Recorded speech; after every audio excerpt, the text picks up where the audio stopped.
اللہ الرحمن الرحیم صلی اللہ تعالی علی حبیبی محمد وعلی آلہ وصحبہ وسلم۔ حضرت سیدنا امام بخاری صاحب رحمۃ اللہ تعالی علیہ نے ترجمہ الباب قائم فرمایا۔ باب من قام الی جنب الامام لعلہ، جو شخص امام کے پہلو میں کھڑا ہو جائے کسی علت کی وجہ سے، کسی ضرورت کے تحت، یہ ترجمہ الباب قائم فرمایا۔ اور امام بدر الدین عینی رحمۃ اللہ علیہ نے اس ترجمہ الباب کی وضاحت میں فرمایا کہ اصل تو یہ ہے کہ امام آگے ہوتا ہے، مقتدی پیچھے ہوتا ہے، لیکن کسی علت کی وجہ سے، ضرورت کی وجہ سے مقتدی پیچھے ہونے کی بجائے امام کے پہلو میں کھڑا ہو جائے۔ جس طرح کے مثال کے طور پہ امام کے ساتھ ایک ہی آدمی ہو تو اس نے بھی تو ساتھ ہی کھڑے ہونا ہوتا ہے نا، صرف یہ ہے کہ اس کے گھٹنے امام کے گھٹنے سے پیچھے ہونے چاہیے، ہے تو وہ امام کے پہلو میں ہی کھڑے ہوتا۔ اسی طرح یہ جگہ تنگ ہے، جگہ تنگ ہونے کی وجہ سے بھی وہ ساتھ کھڑے ہو سکتے ہیں۔ اور یوں ہی کہا گیا کہ اگر لوگ ننگے ہیں جن کے پاس کپڑا نہیں ہے، سارے ایک جیسے ہیں، تو وہاں پر بھی جو امام ہوگا آگے نہیں ہوگا، وہ ان کے درمیان ہی بیٹھے گا۔ یہ مختلف بہرحال صورتیں ذکر کی ہیں، جس کا مقصد یہ ہے کہ کسی ضرورت علت کی وجہ سے امام کے پیچھے ہونے کی بجائے امام کے قریب پہلو میں کھڑے ہو کے نماز پڑھی جا سکتی ہے۔ ترجمہ الباب کے تحت جو حدیث پاک لے کر آیا وہ حضرت ام المؤمنین سیدہ عائشہ صدیقہ رضی اللہ عنہا سے ہے۔ آپ فرماتی ہیں کہ امر رسول اللہ صلی اللہ علیہ وسلم ابا بکر ان یصلی بالناس فی مرضہ، نبی کریم صلی اللہ علیہ وآلہ وسلم نے اپنی مرض میں حضرت ابو بکر صدیق رضی اللہ تعالیٰ عنہ کو لوگوں کو نماز پڑھانے کے لیے کہا۔ فکان یصلی بہم، تو آپ نماز پڑھاتے تھے، آپ نماز اچھا ایسے ہوا کہ جب نماز پڑھا رہے تھے تو حضرت عروہ رضی اللہ تعالیٰ عنہ کہتے ہیں کہ رسول اللہ صلی اللہ علیہ وسلم نے اپنی طبیعت مبارک میں کچھ خفت پائی، کچھ ہلکا پن پایا کہ پہلے کی طرح بیماری نہیں ہے۔ فخرج، حضور علیہ السلام تشریف لائے، جبکہ ابو بکر صدیق رضی اللہ تعالی عنہ لوگوں کی امامت کر رہے تھے، لوگوں کی جب حضرت سیدنا ابو بکر صدیق رضی اللہ تعالی عنہ دیکھا تو آپ پیچھے ہٹے، تو آقا حضور علیہ السلام نے اشارہ فرمایا ان کما انتا، اے پیارے صدیق آپ جیسے ہیں نا ویسے ہی کھڑے رہیں، جہاں پہ ہیں آپ پہ کھڑے رہیں۔ گویا کہ آقا حضور علیہ السلام کا یہ اشارہ فرمانا یہ حکم تھا کہ اے پیارے صدیق آپ امامت کی جگہ پہ ہیں تو آپ امامت کی جگہ پہ امام ہی رہیں۔ تو آقا حضور علیہ السلام نے یہ فرمایا بھی، اور رسول اللہ صلی اللہ علیہ وسلم ابو بکر صدیق رضی اللہ تعالیٰ عنہ کے برابر میں آقا حضور علیہ السلام جو ہے وہ تشریف فرما ہوئے پہلو میں۔ کان ابو بکر یصلی بصلاۃ رسول اللہ صلی اللہ علیہ وسلم، حضرت سیدنا صدیق اکبر رضی اللہ تعالیٰ عنہ رسول اللہ صلی اللہ علیہ وسلم کی نماز کے ساتھ نماز پڑھ رہے تھے۔ والناس یصلون بصلاۃ ابی بکر، تو لوگ جو تھے وہ حضرت سیدنا صدیق اکبر رضی اللہ تعالیٰ عنہ کی نماز کے ساتھ نماز پڑھ رہے تھے۔ مطلب یہ ہے کہ آپ بحیثیت مکبر تھے، آپ کی تکبیروں کی آواز سے جو تکبیرات انتقال ہوتی ہیں، ایک رکن سے دوسرے رکن کی طرف منتقل ہونے کا پتہ چلتا ہے جس تکبیر سے، وہ تکبیرات حضرت سیدنا صدیق اکبر رضی اللہ تعالی زور سے پڑھتے اور باقی لوگ بھی آپ کو دیکھ کر اس طرح کرتے تھے۔ تو حضرت سیدنا امام بخاری صاحب رحمۃ اللہ علیہ نے ایک ترجمہ الباب قائم یہ بھی فرمایا، من دخل لیؤم الناس فجاء الامام الاول فتأخر الاول او لم يتأخر جاز صلاته، کہتے ہیں کہ جو شخص آئے تاکہ لوگوں کی امامت کروائے، جب آیا تو لوگوں کی امامت کرانے کے لیے، جو پہلے جو تھا وہ پیچھے ہٹا یا پیچھے نہ ہٹا تو اس کی نماز جائز، اس کی نماز یہ بھی حضرت عائشہ صدیقہ رضی اللہ عنہا سے روایت ہے جو نبی کریم صلی اللہ علیہ وآلہ وسلم سے لی ہے۔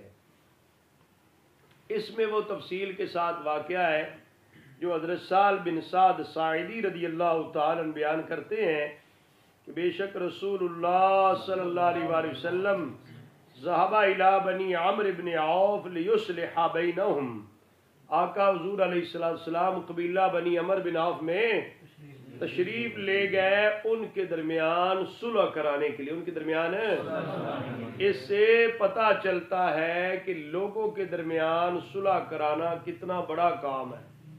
اس کے لیے آقا حضور علیہ السلام نفس نفیس تشریف لے گئے، اس لیے کہ جب آپس میں اختلافات جنم لیتے ہیں تو فتنے کھڑے ہوتے ہیں۔ اب فتنے کا روکنا بہت ضروری ہوتا ہے، اس کے بغیر لوگ تو گمراہ ہو جاتے ہیں، فتنے میں مبتلا ہو جاتے ہیں۔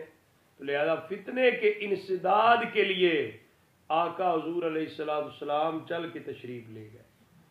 جب آقا حضور علیہ السلام تشریف لے گئے صلح کروانے کے لیے تو نماز عصر کا وقت ہوا، نماز عصر کا مؤذن جو تھے حضرت بلال رضی اللہ تعالیٰ عنہ حضرت ابوبکر صدیق رضی اللہ تعالیٰ عنہ کے پاس آئے، آ کر کہا اتصلی للناس فاقیما، کیا پیارے ابو بکر کیا آپ لوگوں کو نماز نہیں پڑھاتے، میں اقامت کہتا ہوں، میں قال نعم، حضرت سیدنا صدیق اکبر رضی اللہ تعالیٰ عنہ نے فرمایا ہاں میں نماز پڑھاتا ہوں۔ آقا حضور علیہ السلام جب تشریف لے گئے، باقی کتب کے اندر جو روایت ہے اس سے پتہ چلتا ہے کہ جاتے وقت حضرت بلال رضی اللہ تعالیٰ عنہ کو یہ حکم بھی ارشاد فرما گئے کہ آپ اذان دینا، اگر جماعت ٹائم تک میں نہ پہنچوں تو ابو بکر صدیق سے کہنا وہ لوگوں کو نماز پڑھا دے۔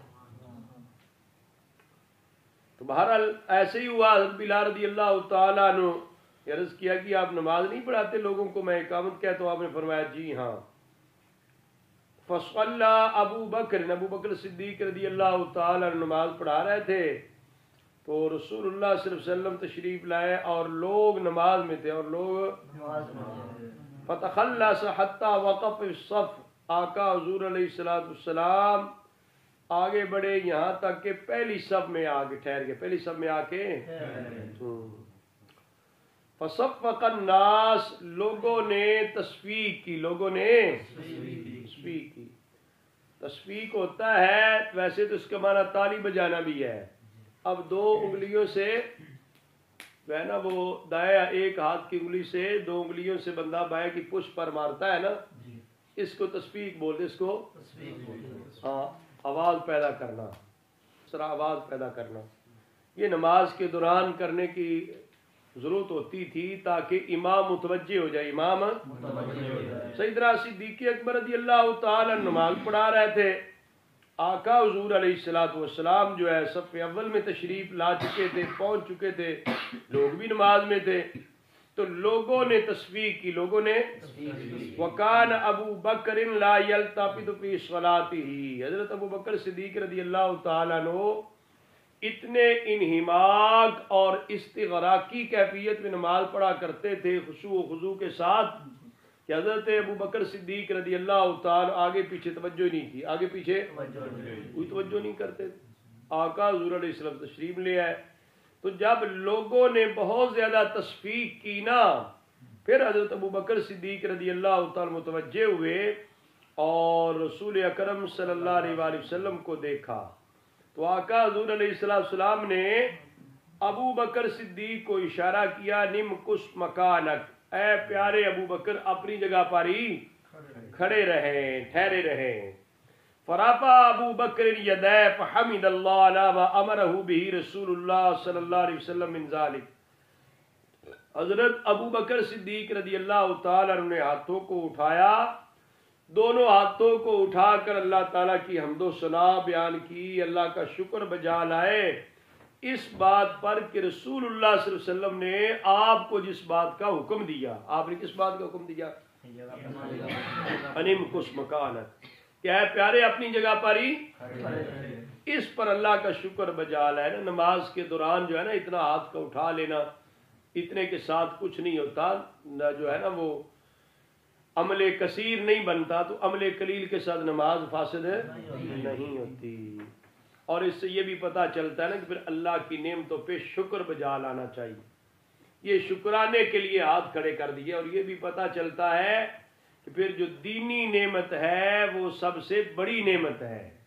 آقا حضور علیہ الصلوۃ والسلام کا یہ منصب انہیں تفویض کرنا، او مصلی رسول کا امام بنانا، اپنا جانشین ٹھہرانا، یہ بہت بڑی نعمت تھی سیدنا صدیق اکبر رضی اللہ تعالیٰ عنہ کے لیے. اس بات پر آپ نے اللہ کا شکر بجا لاتے ہوئے حمد و ثنا کی. اچھا، ثم استغفر ابو بکر حتی استوى فی الصف، پھر حضرت ابو بکر صدیق رضی اللہ تعالیٰ پیچھے ہٹتے ہٹتے صف میں آ گئے. وتقدم رسول اللہ صلی اللہ علیہ وسلم، تو رسول اللہ صلی اللہ علیہ وسلم آگے بڑھے. آقا حضور علیہ الصلوۃ والسلام نے آگے بڑھ کے نماز پڑھائی. تو جب نماز سے فارغ ہو گئے تو آپ نے پوچھا، دو کام تھے نا، ایک تھا سیدنا صدیق اکبر جو لوگوں کے امام تھے، صحابہ کرام تھے، امام الصحابہ تھے، ان سے پوچھنا تھا کہ آپ کو کہا بھی کہ آگے کھڑے رہے، آپ پیچھے کیوں ہٹے؟ آپ ایک یہ تھا امام کے متعلقہ سوال. ایک بنتا تھا لوگوں کے متعلقہ کہ لوگوں نے تصفیق کی تھی. جبکہ یہ نماز کے دوران لقمہ دینا ہو تو سبحان اللہ پڑھنا ہوتا ہے، تسبیح پڑھنی ہوتی ہے. تصفیق عورتوں نے کرنی ہوتی ہے. عورتوں کو سبحان اللہ کہہ کہ لقمہ دینے کی بھی اجازت نہیں، اس لیے کہ ان کا بولنا بھی عورت ہے نا، اس کو بھی ڈانپنا ضروری ہے. تو اب غیر محرموں کے سامنے وہ اس طرح نہیں کر سکتے. تو اب خواتین کا تو یہ ہے کہ نماز کے پیچھے ہوں تو امام کو لقمہ دینے کی بجائے زبان کے ساتھ سبحان اللہ کہنے کی بجائے کیا کر لیں؟ تصفیق کر لیں. لیکن مردوں کے لیے نہیں ہے، مردوں کے لیے ہے وہ سبحان اللہ کہہ لیں. اب اس پر یہ ہے کہ آقا حضور علیہ السلام نے حضرت ابو بکر صدیق رضی اللہ تعالی سے پوچھنا تھا کہ آپ پیچھے کیوں ہٹے. تو آپ نے نماز کے بعد فرمایا، یا ابا بکر ما منعک ان تثبت اذ امرتک، اے پیارے ابو بکر آپ کو کس چیز نے روکا کہ آپ اپنی جگہ پر ٹھہرے رہتے جبکہ میں نے آپ کو حکم بھی دیا. میں نے آپ کو میرا حکم بھی موجود تھا تو آپ اپنی جگہ پہ ٹھہرے رہنا تھا، اپنی جگہ سے آپ ٹھہرے رہنا تھا، آگے پیچھے نہیں ہونا تھا. تو آپ کیوں مطلب ہے اس طرح آگے بڑھے؟ ایک تو یہ حضرت ابو بکر صدیق رضی اللہ تعالیٰ عنہ کے بارے میں حضور علیہ السلام نے یہ فرمایا کہ آپ اپنی جگہ پہ ٹھہرے رہیں. قربان جاؤں حضرت ابو بکر صدیق رضی اللہ تعالیٰ عنہ کی شان پر. آپ نے کتنا پیارا جواب دیا. بیٹا ایک ہے بڑے بندے کا کرم کر دینا، شفقت کر دینا، ایک ہے چھوٹے بندے کو وہ ہضم بھی کرنا. سمجھنا بھی مجھے جو عزت دی جا رہی ہے، مجھ پر شفقت کی جا رہی ہے، اس کا سبب کیا، اس کی وجہ کیا ہے. تو آقا حضور علیہ الصلوۃ والسلام کے تربیت یافتہ تھے، یار غار اور یار مزار ہے. آپ جانتے تھے کہ ساری کائنات حضور کے صدقے میں ہے، ساری کائنات کی نعمتیں حضور صلی اللہ علیہ وسلم کے تو فعل ہیں.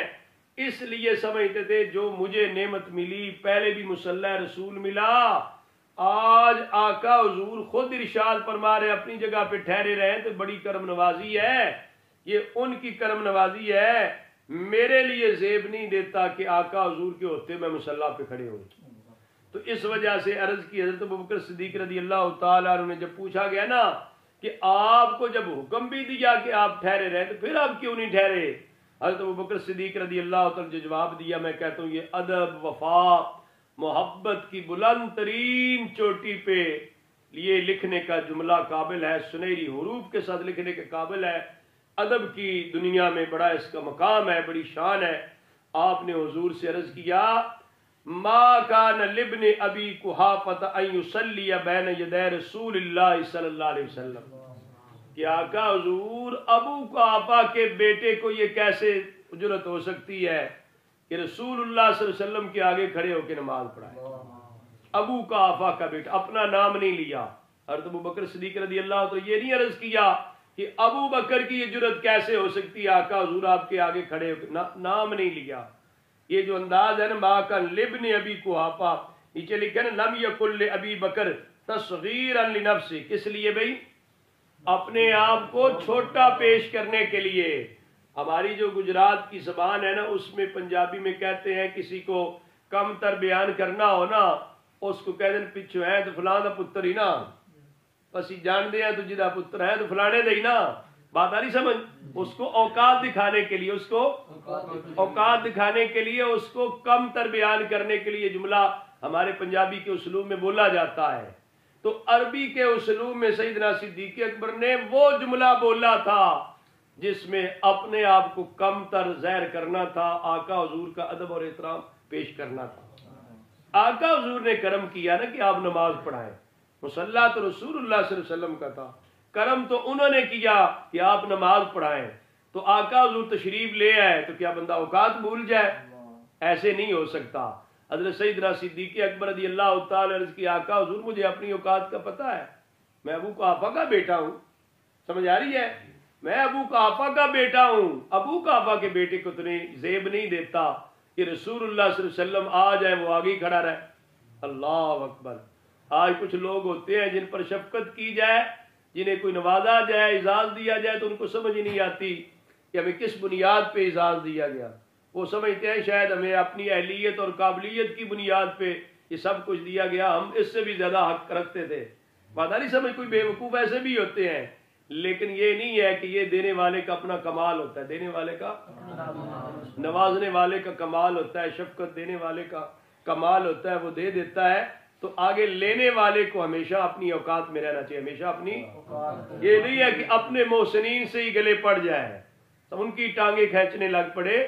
جہاں سے فیض پایا، جہاں سے برکت علم حاصل کیا ہو وہاں ہی مطلب ہے ان سے لڑنا شروع کر دے، ایسے نہیں ہوتا۔ جہاں سے بندے کچھ ملا ہو اس کو ہمیشہ مطلب ہے ان کی قدر کرنی ہوتی ہے، ہمیشہ مطلب ان کا مطلب احساس اور ان کا احترام اس کو مد نظر رکھنا ہوتا ہے۔ تو سیدنا صدیق اکبر رضی اللہ تعالیٰ عنہ نے آقا حضور علیہ الصلوۃ والسلام کے سوال پر آقا حضور نے فرمایا اے پیارے ابو بکر، میں آیا، میں نے نماز کے دوران آپ کو کہا انم کس مکانک، اے ابو بکر آپ اپنی جگہ پہ ٹھہرے رہیں، تو آپ میرے حکم کے باوجود آپ پیچھے آ گئے۔ یہ ہے ادب رسول صلی اللہ علیہ وسلم، یہ ہے تعظیم رسول صلی اللہ علیہ وسلم۔ کچھ لوگ کہتے ہیں کہ آپ جی اس بات کا حکم دکھائیں، ادھر تو حکم کچھ اور تھا، حکم کچھ اور تھا، اس کے باوجود بھی ادب رسول کو ترجیح دی ہے۔ اس کو عربی میں کہتے ہیں الادب فوق الامر، الادب، کچھ ایسے مقام ہوتے ہیں جہاں پہ ادب حکم سے بھی آگے چلا جاتا ہے۔ تو جو لوگ کہتے ہیں جی اس معاملے میں آپ حکم دکھائیں، بھائی تعظیم رسول کے معاملے میں حکم کی ضرورت نہیں ہے، بغیر حکم کے بھی ہم تعظیم رسول بجا لائیں گے، بغیر حکم کے بھی تعظیم رسول صلی اللہ علیہ وسلم بجا لائیں گے۔ اور یہاں سیدنا صدیق اکبر خلیفہ اول بلا فصل امیر المؤمنین افضل البشر بعد الانبیاء حضرت سیدنا صدیق اکبر رضی اللہ تعالی نے یہ بتایا اپنے عمل سے کہ حکم رسول صلی اللہ علیہ وآلہ وسلم کی بظاہر خلاف ورزی ہو رہی ہے، لیکن اس میں ادب رسول کو مد نظر رکھا جا رہا ہے، میں ادب رسول کو ترجیح دوں۔ یہ ہے سیدنا صدیق اکبر رضی اللہ تعالیٰ عنہ کا ادب رسول صلی اللہ علیہ وسلم۔ سمجھ آیا؟ حکم ہی مبارک یہ تھا ٹھہرے رہیں، ٹھہرے نہیں رہے، ٹھہرے حضرت مولا علی پاک رضی اللہ عنہ حضور نے حکم دیا اے پیارے علی صلح حدیبیہ کے موقع پر کہ آپ میرا نام جو ہے مٹا دیں، یہ ضد کر رہے ہیں کافر لوگ۔ مولا علی پاک نے عرض کیا آقا حضور یہ علی تو نہیں نہ کر سکتا، علی کے لیے تو یہ نہیں ہے نا زیب دیتا کہ علی لکھ کے اور لکھ کے مٹائے۔ آقا حضور آپ کو ماننا ہے لکھ تو سکا، لیکن اب لکھا تو ہے، مٹا نہیں سکتا، میں مٹا علی نہیں ایسے کر سکتا۔ ابو بکر صدیق نے بھی بتایا کہ حکم ضرور ہے، آقا حضور آپ کا حکم سر آنکھوں پر، آپ نے حکم دے دیا تو مجھے پتا ہے آپ نے عذرا شفقت اپنے کرم سے حکم دے دیا کہ اے پیارے ابو بکر آپ آگے کھڑے رہیں، میں کیسے کھڑا ہو سکتا ہوں، مجھے تو اپنی اوقات کا پتا ہے۔ ما کان لابن ابی قحافہ ان یصلی بین یدی رسول اللہ صلی اللہ علیہ وسلم۔ اب مطلب سمجھ آیا اس جملے کا؟ جب میں نے اس جملے کو پہلی بار پڑھا، سنا اور سمجھا تو تو یقین جانے میں سمجھتا تھا کہ دوران نماز کی حالت ہے نا، نماز کے اندر کا معاملہ ہے. جو لوگ کہتے ہیں معاذ اللہ نماز میں رسول اکرم صلی اللہ علیہ وسلم کا خیال آ جائے تو نماز فاسد ہوتی ہے، ان بدبختوں کو کیا پتا. عین نماز میں آقا حضور تشریف لائے ہیں. سمجھ آ رہی ہے؟ یہ جو قبیلہ بنی عمر بن عوف میں حضور صلح کروانے گئے، آج جو روایت آپ پڑھ رہے ہیں، حضرت عصر کی نماز تھی، سیدنا صدیق اکبر رضی اللہ تعالیٰ عنہ نماز پڑھا رہے تھے، اس دوران حضور اکرم صلی اللہ علیہ وسلم تشریف لائے. سمجھ آ رہی ہے؟ اور پھر آقا حضور نے فرمایا بھی کہ اے پیارے انم کس مکانک، اے پیارے ابو بکر آپ بھی آگے کھڑے رہے. اللہ اکبر. یہ کتنا بڑا، آپ اپنی جگہ پہ، جگہ تو حضور کی تھی، مقام تو حضور کا تھا، مصلی تو حضور کا تھا، فرمایا پیارے اپنی جگہ پہ آپ کھڑے رہے. اس پہ اللہ کا شکر بجا ہے ابو بکر صدیق کہ اللہ تعالیٰ نے اتنا کرم کر دیا ہے کہ حضور صلی اللہ علیہ وسلم مجھے کہہ رہے ہیں کہ اپنی جگہ پہ کھڑے رہے. اس پہ تو ہاتھ اٹھا کے شکر بجا لائے آقا حضور کی اس کرم نوازی پر. اور پھر جب آقا حضور نے کہا کہ میں نے تو کہا تھا کہ آپ آگے کھڑے رہیں، پیارے صدیق اکبر آپ پھر بھی پیچھے ہٹے. تو عرض کی ما کان لابن ابی قحافہ ان یصلی بین یدی رسول اللہ. آقا حضور میں ابو قحافہ کا پتر ہوں، مجھے پتہ ہے اپنی اوقات، مجھے کیا زیب دیتا ہے آپ کے ہوتے آپ کے آگے کھڑا رہوں.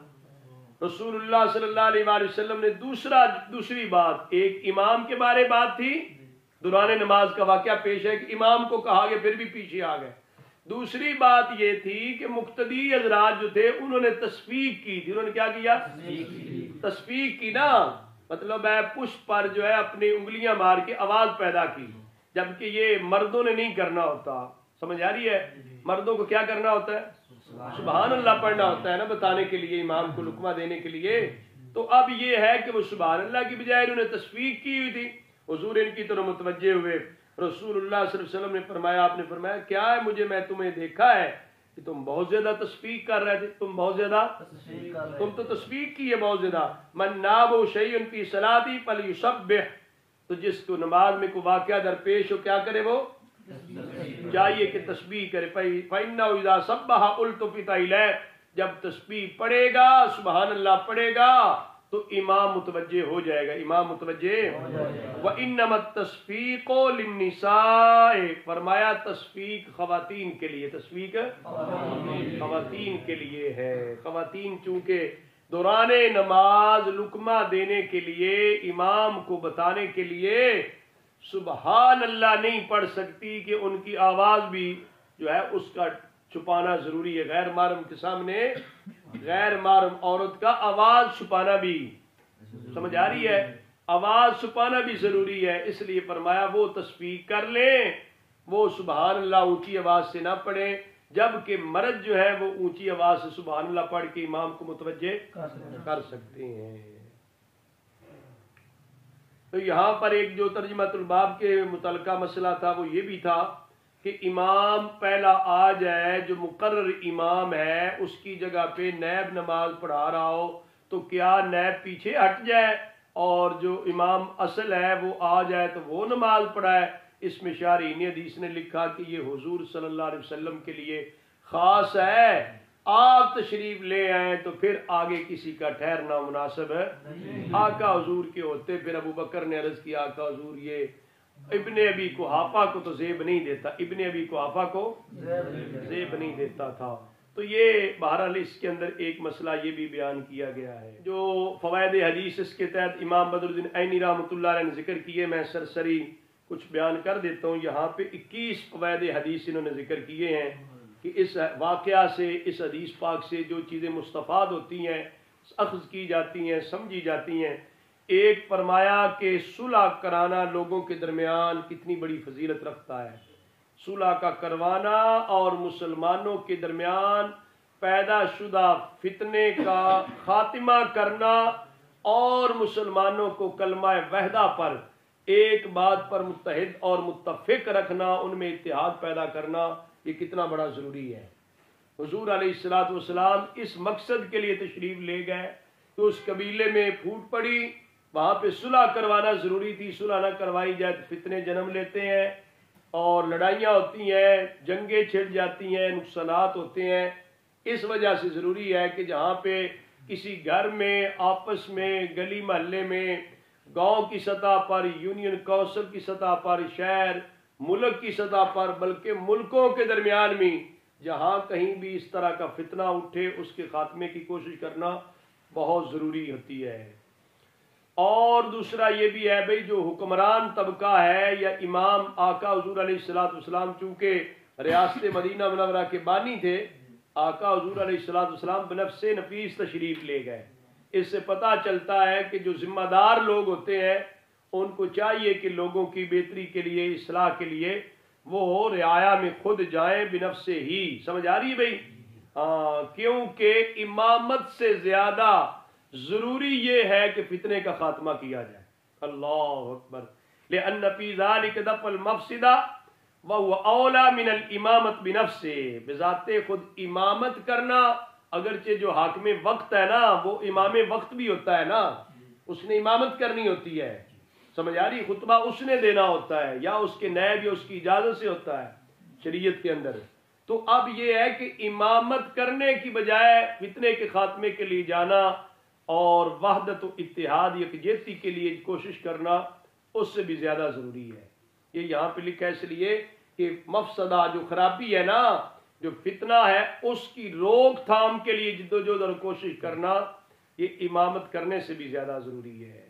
اور پھر اس سے ایک مسئلہ یہ بھی نکلا کہ ایک نماز دو ائمہ کرام کے پیچھے پڑھی جا سکتی ہے۔ یہ تو ایک درمیان میں امام جو ہے، آج بھی اگر کسی کا وضو ٹوٹ جاتا ہے، اگر وہ چلا جاتا ہے تو اس کی جگہ پہ دوسرا آگے بڑھ کے نماز مکمل کر سکتا ہے۔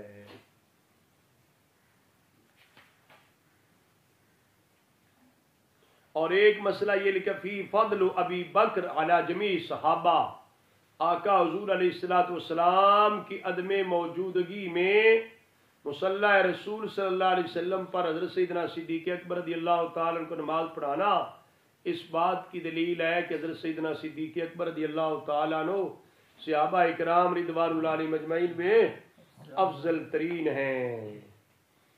اور پھر نماز کے دوران جو ہے نا تسبیح و تحمید کا پڑھنا، کیونکہ یہ بھی تو ذکر اللہ، ایسا ذکر نہیں کرنا چاہیے جو بندوں کے اپنے لین دین یا کسی کے سوال کا جواب وغیرہ بنتا ہے، لیکن ویسے کوئی سبحان اللہ پڑھ لینا، الحمدللہ پڑھ لینا، اس کے ساتھ نماز میں فرق نہیں پڑتا۔ اور کسی حاجت کے پیش نظر توجہ کا آگے پیچھے ہو جانا امام کا، یہ بھی اس کا بھی جواز ملتا ہے اپنی جگہ پر۔ اور بندے کو کوئی مسئلہ درپیش ہو تو اپنا نائب مقرر کرے کہ وہ نماز پڑھائے۔ اور یوں ہی پھر ایک مسئلہ یہ بھی ہے بھائی فی جواز امامت المفضول للفاضل، مفضول فاضل کے ہوتے ہوئے امامت کر سکتا ہے، جو حضور نے فرمایا پیارے ابو بکر آپ ہی آگے کھڑے رہتے، سمجھ آ رہی ہے؟ تو چونکہ حضور علیہ السلام افضل ہیں، فاضل ہیں، آپ کے ہوتے ہوئے ابو بکر صدیق کو کہنا کہ آپ ہی نماز پڑھاتے رہتے، تو یہ گویا کہ پتہ چلتا ہے کہ مفضول امامت کر سکتا ہے، اس کی امامت جائز ہوگی، امامت اس کی ہاں۔ اور تیسرا یہاں پہ 13واں ایک مسئلہ یہ بھی بیان کیا فی سوال الرئیس عن سبب مخالفت امری قبل الزجر عن ذلک، یہ ہے کہ ڈانٹنے سے پہلے جو سربراہ ہے، امیر ہے، حاکم ہے، استاد ہے، شیخ ہے، ڈانٹنے سے پہلے ان سے وجہ بھی تو دریافت پوچھے کہ میں نے آپ کو حکم دیا تھا، آپ نے اس حکم کو بجا نہیں لائے، سمجھ آ رہی؟ آقا حضور نے پہلے یہ پوچھا نا اے پیارے صدیق میں نے حکم دیا تھا، آپ پھر بھی پیچھے آ گئے، تو یہ وجہ پوچھنا اس کا بھی ثبوت ہے کہ آقا حضور علیہ السلام ایسے کرتے۔ اور پھر یہ بھی ہے کہ فی اکرام الکبیر بمخاطبتی بالکنیہ، بڑے کو کنیت کے ساتھ بلانا احترام کے لیے، عزت دینے کے لیے، اس کا ثبوت بھی اس میں آتا ہے۔ یا ابا بکر کر کے حضور نے فرمایا نا، سمجھا، نام نہیں لیا، کنیت لی۔ اور جو سیدنا صدیق اکبر رضی اللہ تعالیٰ پیچھے ہٹے، یہ عمل قلیل ہے، نماز میں عمل قلیل سے نماز فاسد نہیں ہوتی۔ اور یوں ہی جو ہاتھوں کو اٹھایا اللہ کا شکر بجا لانے کے لیے، یہ بھی عمل قلیل سے نماز فاسد نہیں ہوتی۔ اور اس میں ایک مسئلہ یہ بھی ہے کہ جب نماز با جماعت کا وقت ہو جائے، وقت مستحب آ جائے تو نماز پڑھنی چاہیے نا۔ اول وقت میں پڑھنے کی جو فضیلت ہے آقا حضور علیہ السلام تشریف تو لے آئے، لیکن جانے سے پہلے آپ فرما گئے تھے حضرت بلال رضی اللہ تعالیٰ عنہ کو، اے بلال میں اگر واپس نہ پلٹا تو اذان دے کے ابو بکر صدیق سے کہنا وہ نماز پڑھا دے، جب وقت ہو جائے تو جماعت ہو جائے، جب وقت ہو جائے تو ہاں۔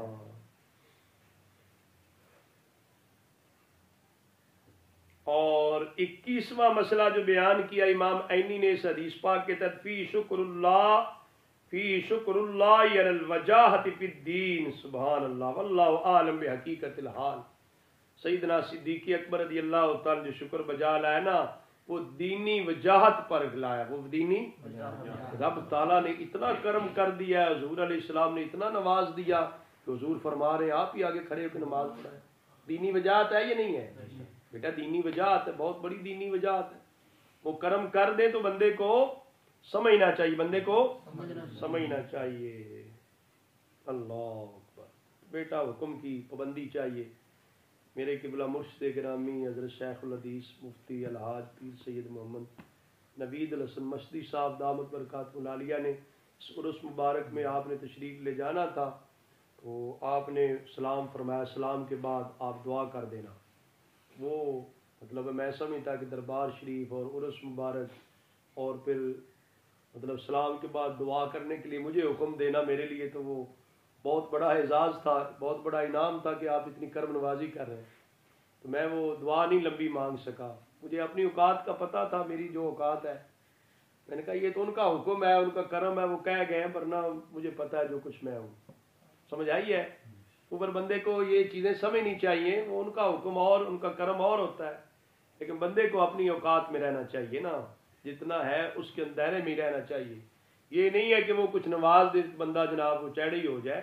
ان چیزوں سے بڑا بچنے کی ضرورت ہوتی ہے، ہر وقت سوچنے کی، ہر وقت سمجھنے کی ضرورت ہوتی ہے، ورنہ بگڑتے تو پتہ ہی نہیں چلتا۔ سنورنے تو ایک صدی لگتی ہے، ایک زمانہ لگتا ہے بندے کو سنورنے کے لیے، اتنی محنت لگتی ہے، اتنی تربیت کا عمل دخل ہے، اتنی جد و جہد ہے، ڈسپلن ہے، کوشش ہے سنوارنے کے لیے، اتنا جہان کوشش کر رہا ہوتا ہے، پورا ماحول اس کو پروموٹ کر رہا ہوتا ہے۔ بگڑنے کے لیے تو ایک چھوٹی سی بات ہی کافی ہوتی ہے۔ ہمارے ماحول کے اندر تو اندر ہی کوئی چیز آ جائے، بہر کوئی بھی زہر نہ ہو، اندر کوئی چیز آ جائے تو وہی بگڑنے کے لیے کافی ہوتی ہے۔ سمجھ آ رہی ہے؟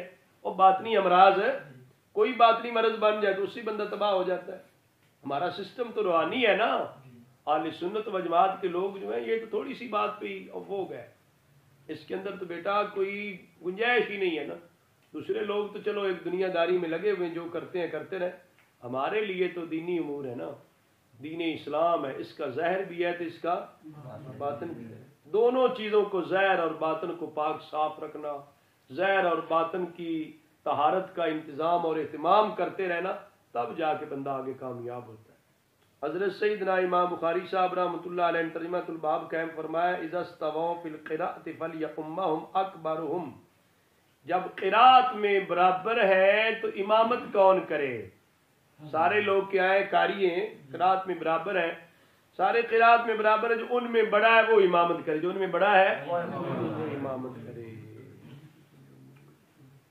یہ حدیث پاک اس مفہوم کی آپ مالک بن حویرث رضی اللہ تعالیٰ کی پڑھ چکے ہیں۔ آپ فرماتے ہیں کہ ہم نبی پاک صلی اللہ علیہ وسلم کی بارگاہ میں آئے، ہم نوجوان تھے، آقا حضور کے پاس تقریباً ہم 20 راتیں ٹھہرے، تو نبی پاک صلی اللہ علیہ وسلم بڑے رحیم تھے، بڑے آپ نے وہ پچھلی روایت میں آتا ہے نا، جب دیکھا نا ہمیں گھر کا شوق ہے، حضور نے چھٹی دے دی، خود ہی آپ نے فرمایا لو رجعتم الی بلادکم فعلمتموہم، جب واپس پلٹ کے جاؤ اپنے شہر میں، اپنے ملک میں، کیا کرنا؟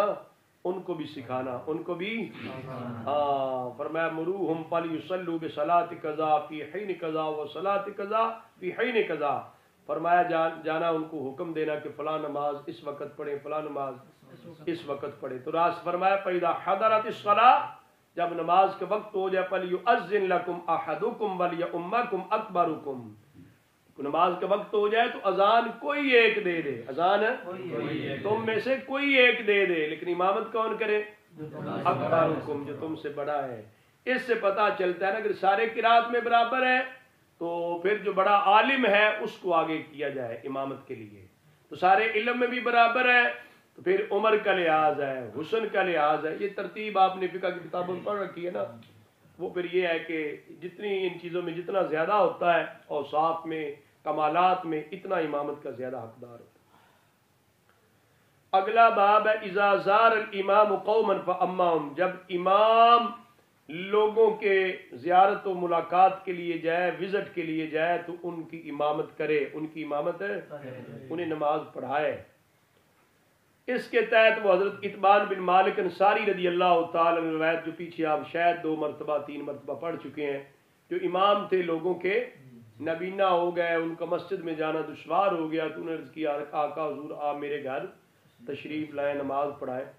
تو آقا حضور تشریف لائے تو یہاں اگلا حصہ اتنا ہے، استاذن النبی صلی اللہ علیہ وسلم فاذنت له، کہتے ہیں نبی پاک صلی اللہ علیہ وسلم نے اجازت چاہی۔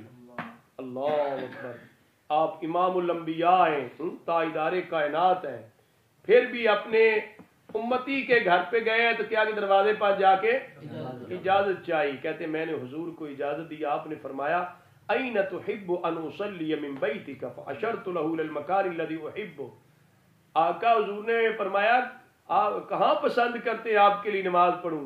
کہتے ہیں میں نے ایک جگہ کی طرف اشارہ کیا جس کو میں پسند کرتا تھا۔ حضور علیہ السلام کھڑے ہوئے تو آقا حضور علیہ السلام نے کھڑے جب ہوئے تو ہم نے آپ کے پیچھے صف بندی کی، آپ نے سلام پھیرا، ہم نے بھی سلام پھیرا، یعنی نماز پڑھائی نا۔ یہ ترجمہ الباب کیا تھا؟ جو بندہ لوگوں کو ملنے جائے تو ان کو نماز پڑھائے، ان کو نماز پڑھائے۔ تو بیٹا بڑا بزرگ ہو، عالم ہو تو وہ جاتا ہے۔ آج بھی تو لوگ اگرچہ امام الحی جو ہوتا ہے نا، محلے کا امام، امامت کروانا وہ زیادہ اولا ہے، لیکن وہ اگر سمجھتا ہے کوئی محلے میں بزرگ آئے ہیں تو ان کی برکت حاصل کرنے کے لیے ان کو کہا جائے تو وہ کہہ سکتا ہے، وہ ہاں۔ اگلا باب ہے انما جعل الامام لیؤتم بہ وصلی النبی صلی اللہ علیہ وسلم فی مرضہ الذی توفی فیہ بالناس وهو جالس، کہ امام بنایا جاتا ہے کہ اس کی اقتداء کی جائے، اس کے پیچھے نماز پڑھی جائے۔ اور نبی پاک صلی اللہ علیہ وسلم نے اپنی اس مرض میں نماز پڑھائی جس میں آپ وصال فرمایا لوگوں کو، وہو جالس، نبی پاک صلی اللہ علیہ وسلم بیٹھے ہوئے تھے، نبی پاک صلی اللہ علیہ وسلم، یہ مسئلہ بھی پہلے بیان ہو چکا کہ آقا حضور علیہ السلام بیٹھے ہوئے تھے، لوگ کھڑے تھے، سمجھ آ رہی ہے بھائی؟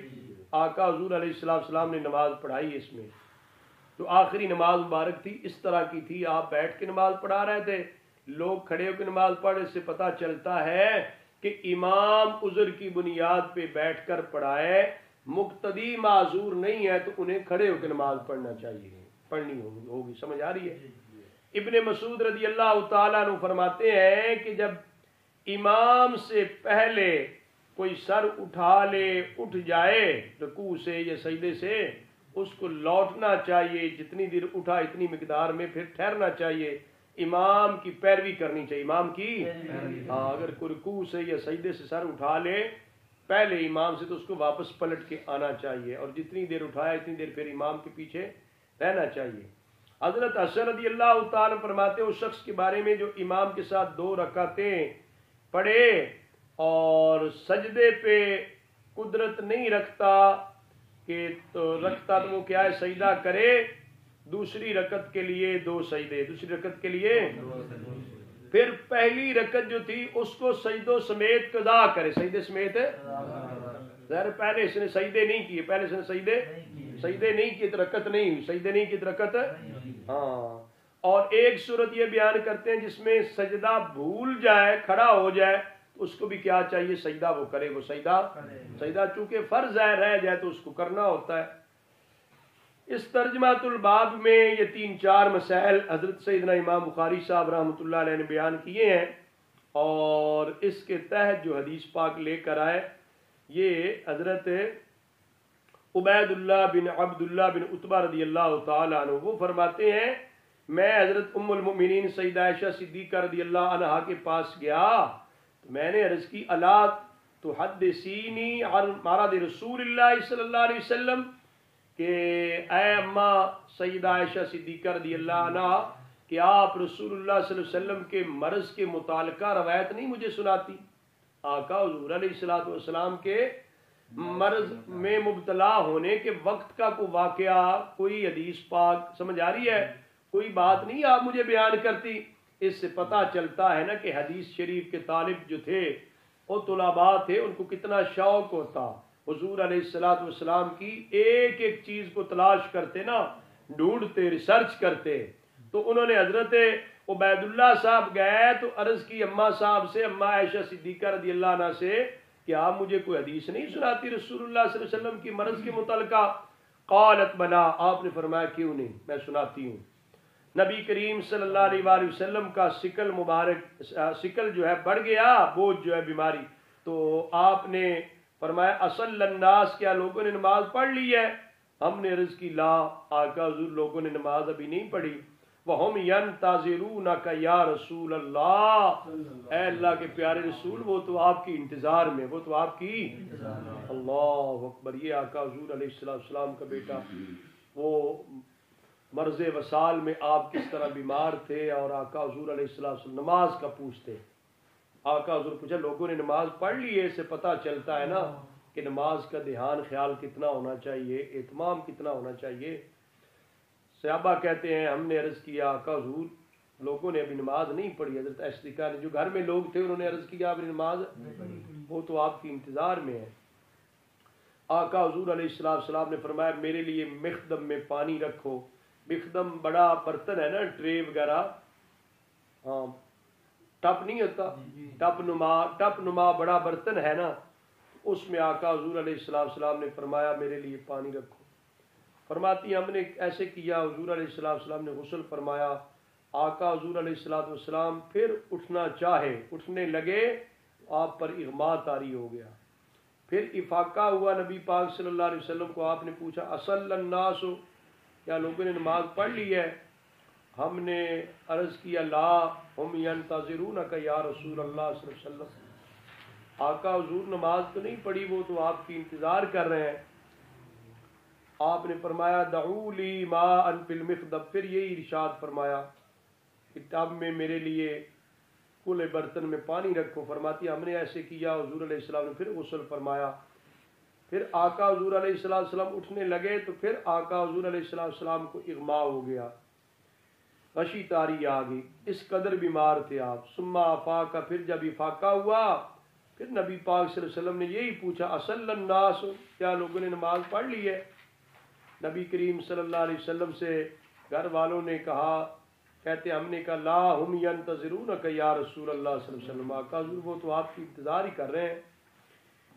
پھر حضور نے فرمایا میرے لیے مخدم میں پانی رکھو۔ فقعدہ، آقا حضور علیہ السلام بیٹھے، غسل کیا، پھر جب اٹھنے لگے پھر آپ پہ غشی طاری ہو گئی، پھر افاقہ ہوا۔ آقا حضور نے فرمایا اصل الناس، کیا لوگوں نے نماز پڑھ لی ہے؟ قلنا، ہم نے عرض کیا لا ہم ینتظرونک یا رسول اللہ صلی اللہ علیہ وسلم، والناس عقوف فی المسجد ینتظرون النبی صلی اللہ علیہ وسلم لصلاۃ العشاء الاخرہ، آقا حضور علیہ السلام وہ تو آپ کی انتظار کر رہے ہیں، لوگ مسجد میں بیٹھے ہوئے ہیں، ثابت ہیں، ٹھہرے ہوئے ہیں، نبی کریم صلی اللہ علیہ وسلم کی نماز عشاء کے لیے انتظار کر رہے تھے۔ نبی پاک صلی اللہ علیہ وسلم نے پیغام بھجوایا، حکم بھجوایا حضرت ابوبکر صدیق رضی اللہ تعالی عنہ کے لیے کہ وہ لوگوں کو نماز پڑھائیں، اور رسول اکرم صلی اللہ علیہ وسلم کے قاصد بلال حضرت ابوبکر صدیق رضی اللہ تعالی عنہ کے پاس آئے، آ کر کہا ان رسول اللہ صلی اللہ علیہ وسلم یأمرک ان تصلی بالناس، کہ بے شک رسول اللہ صلی اللہ علیہ وسلم آپ کو لوگوں کو نماز پڑھانے کے لیے حکم ارشاد فرما رہے کہ آپ لوگوں کو نماز پڑھائیں۔ فقال ابو بکر، حضرت ابو بکر صدیق رضی اللہ تعالیٰ عنہ نے کہا کان رجلا رقیقا، آپ بڑے نرم دل تھے، آپ نے فرمایا یا عمر صلی بالناس، اے عمر آپ لوگوں کو نماز پڑھا دیں۔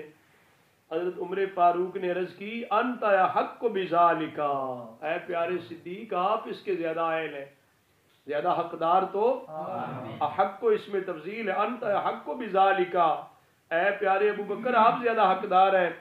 فصلی ابو بکر تلک الایام، ان دنوں کی نمازیں حضرت سیدنا ابو بکر صدیق رضی اللہ تعالی عنہ نے پڑھائی۔ پھر نبی کریم صلی اللہ علیہ وسلم نے اپنی طبیعت مبارک میں خفت محسوس کی، طبیعت کو ہلکا جانا، بہتر جانا، تو نبی کریم صلی اللہ علیہ وآلہ وسلم 2 لوگوں پر ٹیک لگائے ہوئے تشریف لائے. ان میں سے ایک حضور کے چچا جان حضرت عباس رضی اللہ تعالیٰ عنہ تھے. ظہر کی نماز تھی. حضرت ابو بکر صدیق رضی اللہ تعالیٰ عنہ لوگوں کو نماز پڑھا رہے تھے. تو جب حضرت ابو بکر صدیق رضی اللہ تعالیٰ نے دیکھا آقا حضور علیہ الصلوۃ والسلام کو تشریف لاتے، ذہب لیتأخرا، حضرت ابو بکر صدیق رضی اللہ تعالیٰ پیچھے ہٹنے لگے. فأوما الیہ النبی صلی اللہ علیہ وآلہ وسلم بألا یتأخرا، نبی کریم صلی اللہ علیہ وآلہ وسلم نے ابو بکر صدیق رضی اللہ تعالیٰ کو اشارہ کیا کہ وہ پیچھے نہ ہٹیں. اور آقا حضور علیہ الصلوۃ والسلام نے اپنے چچا عباس اور دوسری جانب حضرت علی رضی اللہ تعالیٰ ان سے کہا اجلسانی الی جنبہ، کہ مجھے حضرت ابو بکر صدیق کی ایک جانب بٹھا دو. فاجلسا الی جنب ابی بکر، تو ان دونوں نے رسول اکرم صلی اللہ علیہ وسلم کو حضرت ابو بکر صدیق رضی اللہ تعالیٰ عنہ کی ایک جانب بٹھا دیا. راوی کہتے فجعل ابو بکر یصلی وهو یأتم بصلاۃ النبی صلی اللہ علیہ وآلہ وسلم، نبی پاک صلی اللہ علیہ وآلہ وسلم کی نماز کے ساتھ حضرت ابو بکر صدیق رضی اللہ تعالیٰ عنہ اقتداء کرتے ہوئے نماز پڑھ رہے تھے. والناس بصلاۃ ابی بکر، اور لوگ حضرت ابو بکر صدیق رضی اللہ تعالیٰ کی نماز کے ساتھ نماز پڑھ رہے تھے. یعنی سیدنا صدیق اکبر رضی اللہ تعالیٰ کی حیثیت امامت کی بجائے مکبر کی ہو گئی، امام کی بجائے مکبر کی حیثیت میں ہو گئے. نبی کریم صلی اللہ علیہ وسلم بیٹھے ہوئے تھے، نبی کریم صلی اللہ علیہ وسلم بیٹھ کے نماز پڑھا رہے تھے. عبید اللہ راوی کہتے ہیں میں نے عبداللہ بن عباس رضی اللہ عنہ کے پاس گیا تو میں نے انہیں کہا کیا میں آپ کو وہ حدیث نہ سناؤں جو مجھے ام المؤمنین سیدہ عائشہ صدیقہ رضی اللہ عنہا نے نبی پاک صلی اللہ علیہ وسلم کی مرض کے بارے میں سنائی ہے. تو انہوں نے فرمایا ہاں تے مجھے سنائیے. فعرضت علیہ حدیثہا، کہتے ہیں حضرت عبید اللہ کہ میں نے جب وہ حدیث پیش کی عبداللہ بن عباس رضی اللہ عنہما پر، تو آپ نے اس سے کچھ بھی انکار نہ کیا سوائے اس کے کہ یہ مجھ سے پوچھا تھا کہ کیا حضرت عائشہ صدیقہ رضی اللہ عنہا نے اس شخص کا نام لیا تیرے لیے جو حضرت عباس رضی اللہ تعالیٰ عنہ کے ساتھ حضور علیہ السلام کی دوسری جانب میں تھے؟ میں نے کہا نہیں، اس کا نام تو نہیں. تو فرمایا حضرت عبداللہ بن عباس نے ہوا علی، وہ حضرت علی المرتضیٰ رضی اللہ تعالیٰ عنہ تھے. بار بار یہی پوچھتے کیا لوگوں نے نماز پڑھ لی؟ یہ ہے نماز با جماعت کی اہمیت. اور پھر یہ ہے کہ لوگوں کا خیال، لوگوں کا دھیان، اپنے متعلقین کا خیال، انہیں نماز کے متعلق جو ہے پابند رکھنا. اور صحابہ اکرام کا بھی جذبہ دیکھو کس قدر سچے تھے. عشاء کی نماز ہے، اتنا وقت ہو گیا، انتظار ہی کر رہے ہیں. آقا حضور علیہ السلام کے بغیر نماز نہیں پڑھنا چاہتے، انتظار ہی کر. جب پوچھا آقا حضور علیہ السلام نے اتنی دیر لگ گئی. جب پوچھتے یہی جواب دیا جاتا آقا حضور ابھی تو نہیں پڑھی، لوگ تو آپ کی انتظار میں بیٹھے ہیں. کہ نبی پاک صلی اللہ علیہ وآلہ وسلم نے اتنے مشکل حالات میں بھی نماز کی تیاری فرماتے، پھر اغماء طاری ہوتا، پھر تیاری، پھر اغماء، بار بار یہ کیفیت بنتی رہی. آقا حضور علیہ السلام نے بالآخر حضرت ابو بکر صدیق رضی اللہ تعالیٰ کو پیغام بھجوایا کہ وہ لوگوں کو نماز پڑھائے. پھر اپنی طبیعت مبارک میں بہتری چاہی تو آقا حضور علیہ السلام تشریف بھی لائے. یہ نبی پاک صلی اللہ علیہ وسلم کا نماز کے ساتھ پیار ہے. اللہ تعالی ہمیں بھی نصیب فرمائے.